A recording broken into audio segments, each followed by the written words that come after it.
Avec cette vidéo, je souhaite vous apporter plus de précisions sur les questionnements autour du profil HPI, des surdoués au sens large et parfois à des troubles tels que le TDAH ou le TSA lorsqu'ils viennent se greffer sur une personne avec des capacités cognitives plus importantes.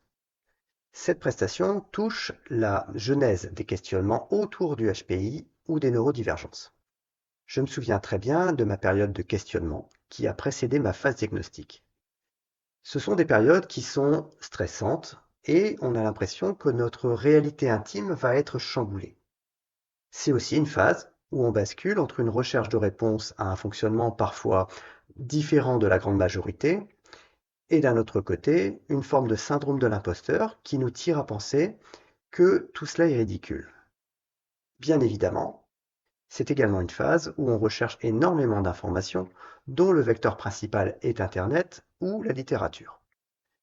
Le souci étant que sur ces supports, parfois grand public ou à la mode, on y trouve un petit peu tout et son contraire. Si bien que l'on risque de se retrouver avec plus de questions qu'avant et sûrement moins de réponses qu'avant. Je me rappelle très bien de ce que je pensais savoir au tout début de mes questionnements et le nombre de fois où j'ai cru avoir compris alors qu'en fait, j'ai dû plusieurs fois accepter de chambouler mes croyances et ma représentation de cet univers du HPI et des neurodivergences qui y sont parfois associées. Lors d'une rencontre, mon objectif est de vous faire profiter de mon savoir, de mon expérience et de mon vécu pour essayer de vous mettre sur une ligne de réflexion propre et vous éviter de perdre trop de temps et trop d'énergie à explorer un certain nombre de pistes tentantes, mais parfois totalement démontées à partir des travaux et des études sérieuses.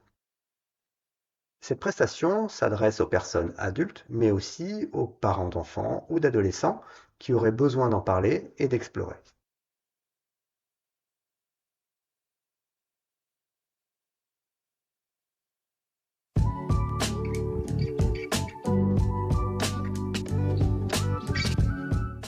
Avec cette vidéo, je souhaite vous apporter plus de détails sur l'accompagnement lors de la phase avant et après du parcours de tests VICE ou WISC et des tests neuropsychologiques.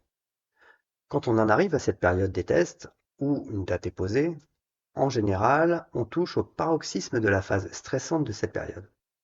Il peut être profitable de mieux comprendre les enjeux et les réponses que peuvent apporter les tests conduits par un psychologue. Il y a beaucoup de fantasmes qui sont véhiculés autour des tests de QI, si bien que le but même de celui-ci finit par être un peu incompris, pollué par un tas de pseudo-tests que l'on trouve sur Internet ou chez des coachs sans beaucoup de légitimité et qui arborent le terme de test de QI. Alors bien sûr, lors de notre rencontre, il n'est pas question de vous entraîner à ce test pour scorer, ni de rentrer dans les détails des divers tests et subtests. Les tests de QI menés chez un psychologue sont avant tout un outil qui va permettre de mieux comprendre votre profil et votre fonctionnement. Ces tests ne se cantonnent pas à résoudre des problèmes ou à répondre à des questions. Derrière celui-ci, il y a des années de travaux de recherche et d'amélioration d'une version à l'autre qui permet d'en retirer quelque chose de fiable dans la limite de ce que ce test peut offrir. Nous pourrions longtemps débattre des limites de ces tests. Cependant, encore une fois, ils sont un outil très utile pour l'exploration de votre fonctionnement. Ici et là, on vous proposera de passer d'autres tests chez des gens qui ne sont pas psychologues et ces tests n'ont pas fait l'objet de l'incroyable quantité de travaux qu'il y a derrière les tests officiels. Si bien qu'en plus d'avoir déboursé une somme importante pour les passer, vous n'aurez absolument pas avancé. Voire même, vous risquez de reculer dans votre exploration, car ces tests cherchent à vous vendre une valorisation à bons frais. En ce qui concerne l'après-test, une fois que vous aurez récupéré votre restitution, alors vous allez entrer dans une période de profonde interrogation sur chaque élément qui est écrit dans cette restitution. L'apogée de vos questionnements risque d'être à ce moment-là.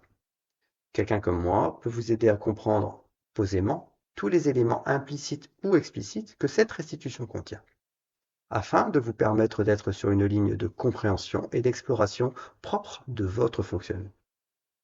Encore une fois, je ne suis pas là pour vous dire quoi faire ni quoi être. L'important est que vous finissiez par vous trouver vous, Je ne propose que de vous apporter de l'information, de vous l'expliquer et d'en discuter.